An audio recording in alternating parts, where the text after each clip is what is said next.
তেরি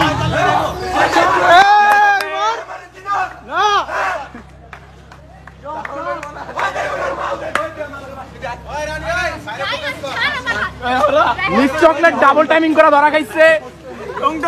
মাঝখানে ধরা খেয়ে গেছে।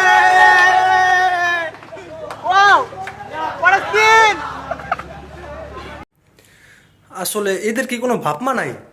আসলে ভাবমা থাকলে এদের মতো মেয়েরা আসলে কিভাবে এমন করে? খালি আমি আসলে এই মেয়েকে উদ্দেশ্য করে বলছি না, তাদের মতো যে সমস্ত মেয়েরা আছে তারা হচ্ছে আমাদের সমাজের কীট। তারা আমাদের সমাজ নষ্টের জন্য দায়ী, তারা আমাদের সমাজ ধ্বংসের জন্য দায়ী। যখন একটা সমাজে বেপর্দা, বেহাপনা, অশ্লীলতা বাড়বে, তখনই একটা সমাজে ধর্ষণ বাড়বে।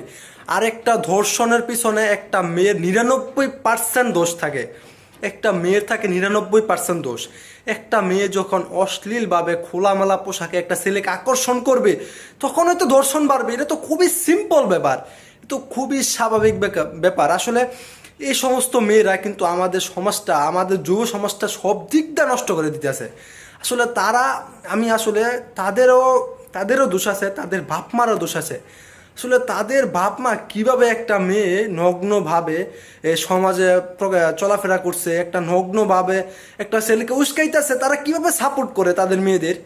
আসলে বাপ মারা তাদের সঠিক দায়িত্ব পালন করতেছে না। তারা যদি, তাদের বাপ মা যদি তাদের সঠিক দায়িত্ব পালন করতো, তাহলে একটা মেয়ে কোনোভাবেই এই সমস্ত পোশাক পরে এই সমস্ত কার্যকলাপ একটা মেয়ে কখনোই করতে পারে না। আসলে দেখেন, আপনি যখন একটা অনলাইনে ঢুকবেন, যখন একটা অনলাইনে যাইবেন, আপনি বাস্তব, যখন আপনি ভার্চুয়াল জগতে যাইবেন, তখনই মেয়েদের নোংরামি। যখন আপনার মানে সমাজে রাস্তাঘাটে চলাফেরা করবেন, তখনও মেয়েদের নোংরামি। আসলে এই সমস্ত মেয়েরা আমাদের সভ্য সমাজকে নষ্ট করে দিতেছে ভাই। এদের মতো মেয়েরা আসলে আমাদের সমাজ যে নষ্ট, আজকে আমাদের সমাজের এই কলঙ্ক কেন? এদের মতো মেয়েদের জন্য। আমি আসলে কোনো বাপমাকে আসলে ছোট করতে চাই না, কোনো বাপমা আসলে খারাপ হয় না, কিন্তু এদের যারা বাপমা, তারা তাদের দায়িত্ব সঠিকভাবে পালন করছে না, এমনকি তাদের বাপমা হওয়ার কোনো যোগ্যতাই নাই। যদি তারা সঠিক দায়িত্ব পালন করতো, তাহলে কোনোভাবেই একটা মেয়ে বেপরদাভাবে এই অনলাইনেও আসতে পারে না, এই বেপরদাভাবে আমাদের সমাজও চলাফেরা করতে পারে না।